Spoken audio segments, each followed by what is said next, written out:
Salut mon frère, j'espère que tu vas bien. Actuellement, tu es sûrement en rétention séminale, tu accumules de l'énergie, ta voix devient plus grave et plus elle devient grave, moins tu as envie de parler. Plus elle devient grave, plus tu as envie d'écouter. Tu observes le monde et tu vois qu'il y a beaucoup d'informations qui sont rejetées au travers du bruit, des publicités, des gens qui parlent pour ne rien dire et qui tout simplement lâchent des informations très importantes. Actuellement, tu t'es sûrement levé ce matin, tu as pris ton téléphone, tu as vu qu'il y avait des notifications et tu as plongé dans le chaos et tu as répondu. Ce que je vais t'expliquer aujourd'hui, c'est qu'il y a une puissance dans le silence, il y a une puissance dans le fait d'écouter et on va voir pourquoi tu dois écouter et moins parler car le plus loin tu vas en rétention séminale et le plus chaque mot que tu dis a un poids énorme. Et tu sais pourquoi ce que je te dis est super important? Parce que le silence, il est vraiment bon. Mais la plupart des personnes ont peur de se taire parce qu'elles vont faire face à elles-mêmes. Du coup, beaucoup préfèrent rester mal accompagnés dans le bruit avec beaucoup de conneries et de choses de basse vibration plutôt qu'être un peu seul et être en paix. Salut les gars, j'espère que vous allez bien, j'espère que tous vos projets avancent, j'espère que vous êtes en train tout simplement de courber la réalité devant vous. Pourquoi? Parce que vous allez avoir des moments difficiles, des moments faciles, des moments où vous avez peut-être un questionnement sur votre chemin. Mais si vous ne vous questionnez pas, si vous n'êtes pas en train de vous battre avec votre conscience, c'est tout simplement que vous n'êtes pas quelqu'un qui est préféré par Dieu. Donc si vous avez des difficultés, bonne nouvelle. Avant musculature, il y a toujours courbature. Et avant de prendre du poids en musculation, on en perd. Et avant de prendre du poids en musculation, on sèche. Peu importe ce que tu veux faire, ça va toujours à l'opposé. Donc, si ça va pas, félicitations mon frère, continue. Tu es en train de rentrer dans le game. Aujourd'hui, on va parler du silence et du fait que beaucoup trop de personnes parlent pour ne rien dire, parlent énormément et ne comprennent pas que le fait de parler, c'est une arme, mais qui est à double tranchant, qui peut se retourner contre vous si vous ne faites pas les choses de la bonne manière. Lorsqu'il est question de parole, on sait que les femmes parlent énormément, ok? Elles parlent beaucoup et elles parlent de plus en plus le moins vous parlez. Et l'écart qu'il y a entre les hommes et les femmes est de 13 000 mots. C'est énorme. Lorsque tu te rends compte de 13 000 mots, tu sais que tout n'a pas de sens et que tout n'est pas important à savoir, mais tu sais qu'il y a beaucoup d'informations. Et en général, que ce soit Google, que ce soit les réseaux sociaux, que ce soit YouTube, peu importe, tu vas remarquer que les informations collectées vont se retourner contre les personnes qui les ont lâchées. Donc aujourd'hui, je vais t'expliquer comment en vente, en séduction et surtout en spiritualité, tu dois apprendre à la fermer. Alors, première chose, on va voir que si tu es en train de parler un peu moins, de te taire en rétention séminale, c'est tout simplement que tu es en train de devenir un homme. Et si tu deviens un homme, c'est que tu as plus de testostérone et donc tu as moins envie de parler parce que tu remarques que tu avances beaucoup mieux par le silence. Tu as plus d'informations. Donc, on va voir déjà quels sont les besoins de la parole et pourquoi on parle. Pourquoi on parle alors que 90% de la communication se fait avec le langage corporel? Il faut savoir également que le ton de la voix, plus que les mots, indique quelque chose de très précis. Tu peux dire à quelqu'un ferme la porte, s'il te plaît. Et tu peux lui dire simplement et regarde, ferme la porte. Et la même manière, la même phrase, mais tout simplement le fait de le faire avec un ton différent va communiquer beaucoup plus d'informations. En général, on parle beaucoup pour combler un gap, ok? Et ça, tu vas le voir beaucoup chez les femmes parce que ce sont des êtres qui travaillent moins. Et les hommes qui sont féminins travaillent moins également. Le plus tu es en rétention, le plus tu te mets en action et donc le moins tu parles. Le plus tu parles et le moins tu agis. Et on va remarquer que les personnes vont parler pour faire paraître ce qu'elles veulent être. Et elles vont faire des choses qui vont montrer qui elles sont réellement. Ce que je te dis là est super important. Et le moins tu parles, le plus tu te rapproches du niveau de vibration et du niveau de personne que tu veux être. Et en général, tu vas remarquer que le cerveau brasse de l'air et il va penser qu'il a travaillé. Et du coup, ça va compenser le manque d'action. La plupart du temps, lorsque tu parles énormément, tu ne comprends pas que tu génères une brèche. Tu génères une brèche énergétique et que c'est une forme d'incantation. Lorsqu'on a vu un petit peu les paroles, les phrases, les chansons, toutes les choses qui sont performées sont faites avec des mots pour que tu puisses tout simplement faire de la magie avec. Lorsque tu parles en rétention, tu vas voir que ça a un poids. Si tu commences à dire quelque chose, tu vas remarquer que ça va se réaliser dans les quelques minutes ou les quelques jours grand maximum. Et à ce moment-là, tu remarques que non seulement tes émotions, tes pensées doivent être mesurées, mais la conséquence de ces pensées, ce sont tes paroles. Et lorsque tu parles, alors tu ne peux pas rattraper cela et l'énergie est déjà partie. Maintenant, à mesure que je vais en rétention, à mesure que les choses s'accumulent en moi, le moins je parle, le plus les mots ont de magnétisme. Et le moins tu parles, le plus les gens vont écouter. Donc, il est très important de parler pour structurer la matière autour de toi. C'est à ce moment-là que tu deviens un vrai alchimiste. et tu deviens quelqu'un qui comprend le pouvoir de la parole. Et ce que l'homme n'a pas compris, c'est que les animaux, par exemple, ils ne font pas de bruit. Si tu vas, par exemple, dans une forêt, tu vas remarquer qu'il y a des animaux proches de toi, peut-être à 5-6 mètres, et tu n'avais pas remarqué. Pourquoi? Parce qu'ils sont dans l'observation et ils ne font qu'un avec la nature. Ils font du bruit seulement lorsqu'il y a un danger ou lorsqu'il faut spécialement communiquer quelque chose d'important. Mais ils ne le font pas tout le temps. Et donc, leur communication est beaucoup plus précise. Si tu commences à opérer comme cela, tu vas devenir extrêmement létal et dangereux. Maintenant, on va voir quelles sont les vertus du silence. Ok? Les vertus du silence sont que ça te donne un meilleur focus. Ça te permet de mieux te comprendre. Tu as une conversation avec toi-même en tout temps, mais lorsque tu parles avec les autres, tu ne peux pas discuter avec toi-même. Avec toi-même veut dire ton intuition, avec Dieu.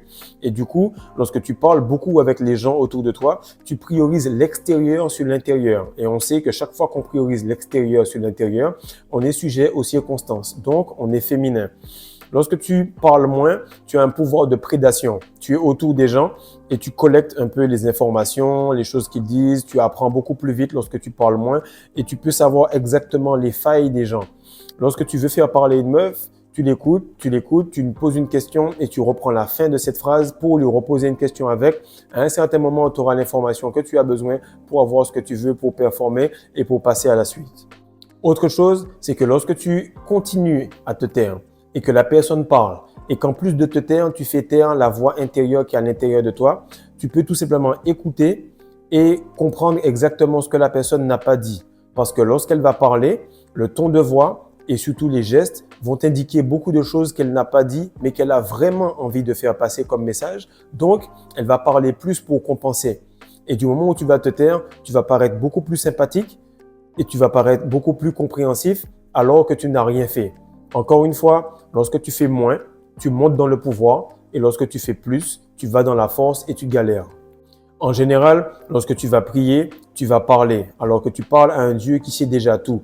Il serait plus important que tu écoutes et que tu te taises afin de comprendre et d'exécuter ce que Dieu veut.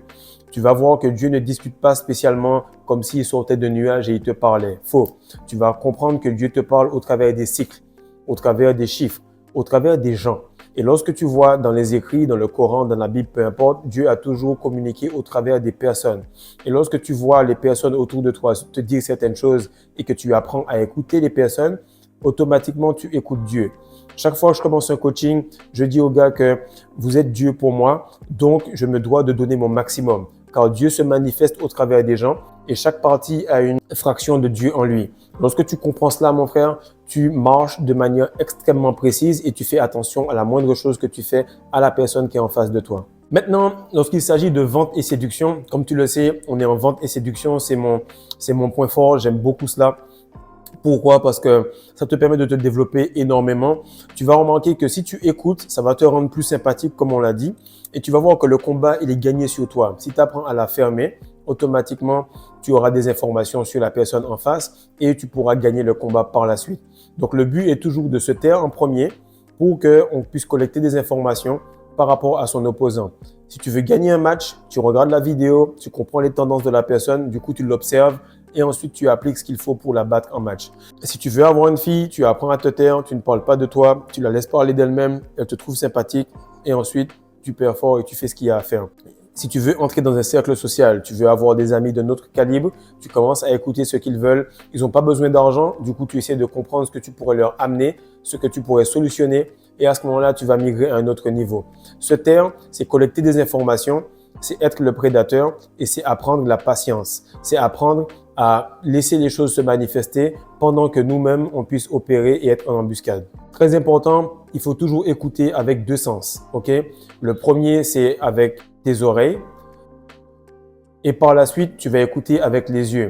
Et le corps te donne déjà une réponse. Lorsque tu cherches une place de parking, directement, tu baisses la musique pour mieux voir les opportunités. Donc, lorsque tu écoutes quelqu'un, regarde-la et pose-toi la question, quelle est la couleur de ses yeux ou comment je pourrais l'aider ou qu'est-ce que cette personne-là est superbe, qu'est-ce que j'apprécie d'être avec cette personne. Je t'assure que sur le plan électromagnétique, sur le plan de ton aura, cette personne va le ressentir et ça va intensifier chaque 2-3 secondes où tu regardes cette personne-là. Pareil, Plusieurs gars m'ont dit, Fredo, fais en sorte de regarder un peu plus la caméra. J'ai juste regardé un peu plus la caméra. J'ai vu que ça faisait beaucoup plus crédible et tu remarques que toi aussi, ça te tranquillise parce que peu importe où tu as ton téléphone chez toi, tu as l'impression que je te parle à toi. Donc, il est important d'utiliser les yeux de concert avec les oreilles et non utiliser la bouche avec les oreilles parce qu'on ne peut pas utiliser les choses contraires. On doit toujours avoir quelque chose qui va aider à mieux comprendre les choses. Donc, les yeux pour les oreilles et la bouche va opérer plus facilement lorsqu'on aura fait le taf, lorsqu'on aura eu les informations. Ce qu'il est important de comprendre, c'est que les oreilles vont te donner un peu d'informations. Tu vas creuser, par exemple, dans la conversation jusqu'à 1 mètre. Si tu veux creuser à 1,50 m, la bouche va te permettre de creuser plus profond si tu poses encore une question pour que la personne parle un peu plus. Lorsque tu fais cela, la personne va se sentir écoutée, elle va se sentir comprise juste parce qu'elle a parlé. Elle veut pas que tu lui dises quoi faire, elle veut que tu l'écoutes. Parce que les gens qui sont en face de toi sont comme des éponges. Ils débordent d'eau, ils débordent d'émotions et lorsque tu arrives à prendre ce surplus, ils retrouvent leur calme d'eux-mêmes. Maintenant, ce qui nous amène dans le game qu'on préfère ici, c'est le côté spirituel. Ok? Lorsque tu parles beaucoup, tu es dans la 3e dimension. Et c'est exactement pourquoi les femmes parlent, parce qu'elles sont dans la 3e dimension. Lorsque, par exemple, tu es dans la 4e dimension, ça te rend beaucoup plus spirituel. Lorsque tu parles beaucoup, ça te rend faible et vulnérable, parce que les femmes sont plutôt des proies. Lorsque tu te tais et que tu es vraiment masculin, ça te rend plutôt prédateur, séducteur, vendeur, et donc la personne qui va plutôt gérer et structurer la réalité plutôt que subir celle-ci. En général, la parole, c'est les faits. Et les pensées et le silence sont la cause. Donc, le plus tu vas te taire, le plus tu pourras voir les effets des gens et comprendre quelles sont leurs réelles intentions. Le plus souvent, celui qui est le plus fort, le plus compétent, le plus expérimenté, il va moins parler et surtout le plus spirituel parce qu'il sait que dans le monde spirituel, les esprits eux-mêmes ne font pas de bruit. Mais lorsqu'ils parlent, ça va structurer et ça va faire une brèche énorme dans la 3e dimension. Comme on dit, au début, la parole était avec Dieu et la parole était Dieu. Bizarrement, on dit également que la parole de l'homme vaut l'homme. Je te laisse avec ça, comme ça tu vas méditer un peu et comprendre que s'il y a la même phrase pour l'homme et il y a la même phrase pour Dieu, il faudrait que tu fasses attention à comment tu parles pour être plus dans ta partie divine que dans ta partie animale, que dans ta partie humaine. Donc, écoute ça mon frère, fais en sorte de parler moins, fais en sorte de parler moins que ce que tu sais, fais en sorte de parler moins sur tes projets, car le plus tu parles, le plus on connecte d'informations sur toi et le plus on connecte d'informations sur toi, le plus tu es vulnérable. Peace.